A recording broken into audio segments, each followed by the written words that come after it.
नमस्कार साथियों, आपका हमारे चैनल में स्वागत है। चलिए शुरू करते हैं आज की कहानी। कहानी का नाम है संतों की बातों का असर। किसी नगर में एक बूढ़ा चोर रहता था। 16 वर्षीय उसका एक लड़का भी था। चोर जब ज्यादा बूढ़ा हो गया तो अपने बेटे को चोरी की विद्या सिखाने लगा। कुछ ही दिनों में वह लड़का चोरी विद्या में प्रवीण हो गया। दोनों बाप बेटा आराम से जीवन व्यतीत करने लगे। एक दिन चोर ने अपने बेटे से कहा, देखो बेटा, साधु संतों की बात कभी नहीं सुननी चाहिए। अगर कहीं कोई महात्मा उपदेश देता हो तो अपने कानों में उंगली डालकर वहां से भाग जाना, समझे? हाँ बापू, समझ गया। एक दिन लड़के ने सोचा, क्यों ना आज राजा के घर पर ही हाथ साफ कर दूं। ऐसा सोचकर उधर ही चल पड़ा। थोड़ी दूर जाने के बाद उसने देखा कि रास्ते में बगल में कुछ लोग एकत्र होकर खड़े हैं। उसने एक आते हुए व्यक्ति से पूछा, उस स्थान पर इतने लोग क्यों एकत्र हुए हैं? उस आदमी ने उत्तर दिया, वहां एक महात्मा उपदेश दे रहे हैं। ये सुनकर उसका माथा ठनका।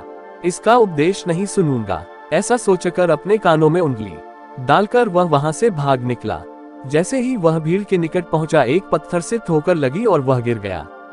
उस समय महात्मा जी कह रहे थे, कभी झूठ नहीं बोलना चाहिए। जिसका नमक खाए उसका कभी बुरा नहीं सोचना चाहिए। ऐसा करने वाले को भगवान सदा सुखी बनाए रखते हैं। ये दो बातें उसके कान में पड़ी। वह झटपट उठा और कान बंद कर राजा के महल की ओर चल दिया। वहां पहुंचकर जैसे ही अंदर जाना चाहा कि उसे वहां बैठे पहरेदार ने टोका, अरे कहां जाते हो, तुम कौन हो? उसे महात्मा का उपदेश याद आया, झूठ नहीं बोलना चाहिए। चोर ने सोचा, आज सच ही बोल कर देखे। उसने उत्तर दिया, मैं चोर हूँ, चोरी करने जा रहा हूँ। अच्छा जाओ। उसने सोचा राजमहल का नौकर होगा, मजाक कर रहा है। चोर सच बोलकर राजमहल में प्रवेश कर गया। एक कमरे में घुसा। वहां ढेर सारा पैसा तथा जेवर देख उसका मन खुशी से भर गया। एक थैले में सब धन भर लिया और दूसरे कमरे में घुसा। वहां रसोई घर था। अनेक प्रकार का भोजन वहां रखा था। वह खाना खाने लगा। खाना खाने के बाद वह थैला उठाकर चलने लगा कि तभी फिर महात्मा का उपदेश याद आया, जिसका नमक खाओ उसका बुरा मत सोचो। उसने अपने मन में कहा, खाना खाया उसमें नमक भी था, इसका बुरा नहीं सोचना चाहिए। इतना सोचकर थैला वहीं रख वह वापस चल पड़ा। पहरेदार ने फिर पूछा, क्या हुआ, चोरी क्यों नहीं की? देखिए, जिसका नमक खाया है उसका बुरा नहीं सोचना चाहिए। मैंने राजा का नमक खाया है, इसलिए चोरी का माल नहीं लाया, वहीं रसोई घर में छोड़ आया। इतना कहकर वह वहां से चल पड़ा। उधर रसोइये ने शोर मचाया, पकड़ो पकड़ो, चोर भागा जा रहा है। पहरेदार ने चोर को पकड़कर दरबार में उपस्थित किया।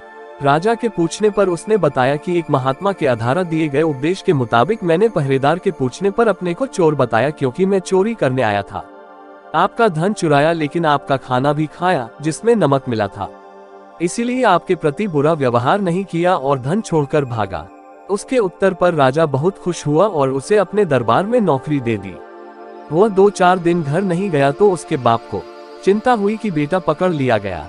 लेकिन 4 दिन के बाद लड़का आया तो बाप अचंभित रह गया अपने बेटे को अच्छे वस्त्रों में देखकर।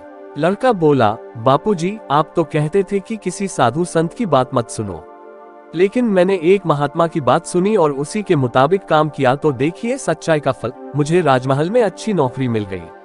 साथियों, आपको ये कहानी कैसी लगी हमें जरूर कमेंट करें। अगर अच्छी लगी है तो कृपया हमारे चैनल को सब्सक्राइब और शेयर जरूर करें। धन्यवाद।